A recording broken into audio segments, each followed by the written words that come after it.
My name is Colleen Clark.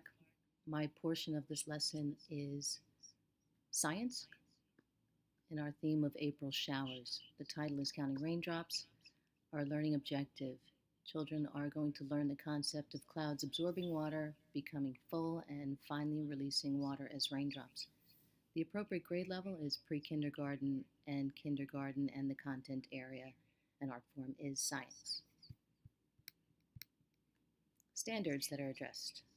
It's an investigation and an inquiry. They will be demonstrating the use of simple tools and equipment and observing and investigating. They'll also examine objects and they'll be making comparisons. It's a physical science, so they'll explore the physical properties and creative uses of objects and matter. And the outdoor portion of the lesson, the follow up, they'll be exploring Earth and space and be able to recognize the changes in the environment, especially when it comes to weather.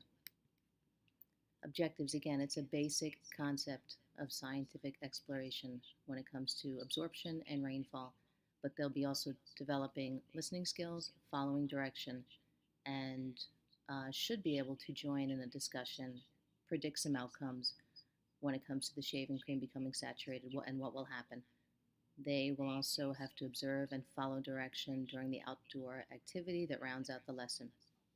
The developmental skills are following direction, observation, discussion, music, and movement. Materials, pretty simple. Clear plastic cups, one for each child, some water, shaving cream, and food coloring. Blue is an obvious choice for rain, but you can make it cute when they're done. Add some yellow and make green. Their classroom setup and procedures. It should start in circle time. Introduce the whole thing to the kids. Obviously, they'll do the experiment itself at the tabletop as a group, and the outdoor follow up activity can be either in an outdoor area or a playground. Procedures from the experiment.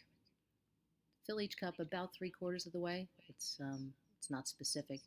And have the children dispense the shaving cream over the surface of the water and then several drops of food coloring.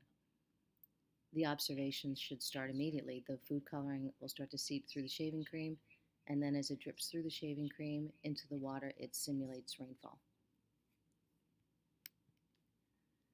The art skills builder in this lesson is in the follow-up activity. It's dance and movement. When they're out on the playground or outdoor area, they're singing the umbrella song. It's adorable. And the music builder is encouraging the children to make their own music through songs. EIEIO approach, in my opinion, a staple in any lesson, but in particular in science, because it's such a tactile, it's such a physical lesson. So kids get excited about it, and they will get more excited if you're excited as you're introducing the project to them and the follow-up activity. You allow them to ask questions, make predictions, and investigate as they get to watch the process unfold. And always explain to them what the goal is so they understand that this experiment has a start and a finish. Allow them to explore. Allow them to, you ask open-ended questions, but make sure they're asking questions too.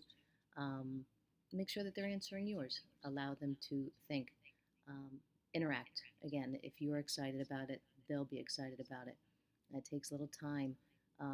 Always, always, always praise and encourage their discovery and their patience.